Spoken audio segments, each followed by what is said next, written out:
staying behind after the Secretary left is we're now going to be filling what we will call the Camp Tui position.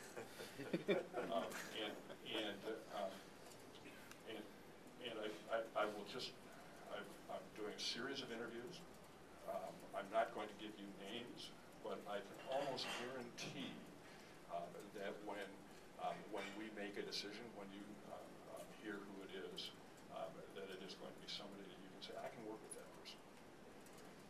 The criteria for that person is going to be that they're not just the eyes, the ears, and the mouth of the department in Alaska, but they're also part of the policy team. They don't report to me. They're going to work with me. They're going to work with the rest of the team back in Washington, D.C. And I think that I always hesitate to do this. I'm going to say that this person is going to have a good understanding of, looking around the room here, because I'm going to name 3 important constituencies, and I'm wondering if I should add a 4th and a 5th by RDC. But they're going to have a good understanding of the oil and gas business. They're going to have a good understanding of native issues. And they're going to have a good understanding of how the conservation groups and the environmental groups in the state of Alaska work and what their goals are. It will be somebody that will work with all of those constituencies. All those other constituencies that are going to pop up as issues that speed towards. And we're going to make a decision very quickly. I expect that I'm going to be going back to D.C. on Monday with a name for the Secretary. At that point, we'll bring that person back to meet the rest of the team. We'll forward the name to the White House. And then it goes into a process that can be best described as molasses. But I do expect that within hopefully 30 days, but more realistically 40 or 45 days, there is going to be a person here in the state that you'll all, I think, be able to work with. I just make that pledge. We're not going to have an ideologue.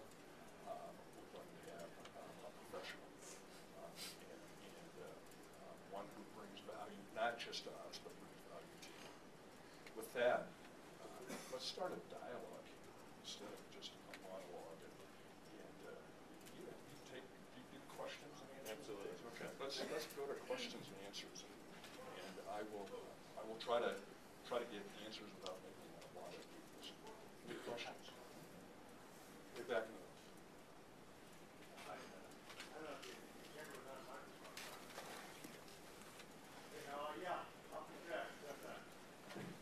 I can hear you. I'll repeat the question. Kim, J.P. Tangent, congratulations on your succession to the Drew Pierce honor, inner chair inside the Department of the Interior.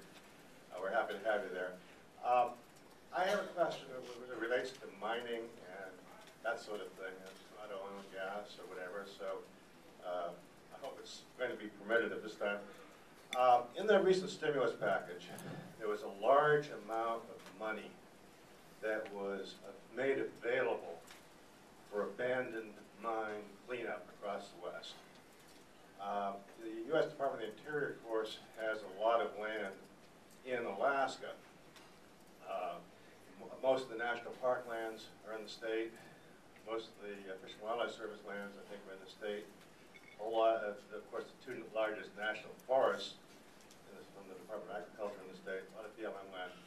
There are abandoned mines in Alaska that could possibly be the beneficiary of having some of this stimulus package money expended in the state.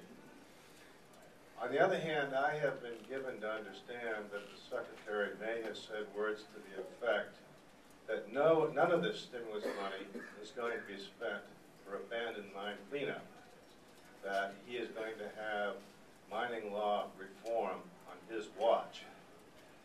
And so I was wondering if there's any way that you could either on the one hand look into that or on the other hand speak to it. It seems to me like a whole lot of that money ought to come home to Alaska. And I'm curious as to whether or not we can cause that to happen. Sure. Thanks, JP. We still think of JP as a Juneau resident, by the way. And I was reminded as I came in, JP worked for the department. Yeah, quite a while ago. I won't mention how. And I feel comfortable speaking to it and giving you what I do know. I can tell you that my day begins with a 9 o'clock meeting with senior policy staff that's supposed to go for a half an hour, and then segues into a 10 o'clock. It never does go for a half an hour, it always goes for longer. Then segues into we just transition to the secretary's office and have another half-hour meeting that's never a half an hour. And I can tell you that I have yet to hear anybody discuss the department taking a lead role on revision to the mining plan. That hasn't come up. And neither has the issue of working on lines. What has come up and what has been discussed, and I told everybody I'm not here to make news. You might have noticed that I skated a little bit. What has come up in the context of the cleanup kind of component is continuing to work on legacy wells in the North Slope, some of which are in danger because of erosion and because of other issues. That has come up, but nothing in the context of the minerals side of things, JP. So I'll check when I get back. But this is the first suggestion I've heard that the department is going to take under its wing revisions to the mining law. I just haven't heard that. And I think if that was one of the priority issues, we would have been talking about it. But Alton, yes, may I make a comment, please? Thank you for being here. My name is Jeff Foley. I testified yesterday on behalf of Chalista Corporation in support of petroleum exploration and development in the Outer Continental Shelf. And I'm not speaking today as an RDC board member or as a Chalista employee, rather as a geologist. And I listened yesterday to most of our elected and appointed leaders talk about petroleum development and energy plans, national energy plan, and with the possible exception of Representative Don Young, they all talked about global warming. I'm a scientist. I've followed the issue for 30 plus years.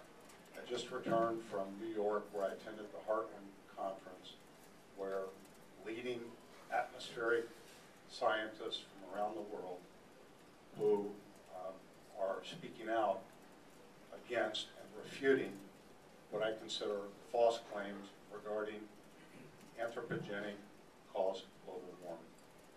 The science debate is not over, and I'm not here to debate science. Rather, I implore you to carry the comment back to Washington, D.C. as senior advisor that there are a growing number of people, there's a strong contingent of leading scientists and public leaders around the world who do not buy into the concept that CO2 is a pollutant. Many point out, including Willie Soon, leading astrophysicist, solar scientist, that, and the list goes on, that there are three things that are essential for life on this planet. They include water, oxygen, carbon dioxide. So much for the science. Rather, my point is that in these difficult, challenging economic and socio-political times, to let false premise guide our energy policy, in my mind, will ultimately stand as the most foolish path this country has ever embarked upon. Thank you.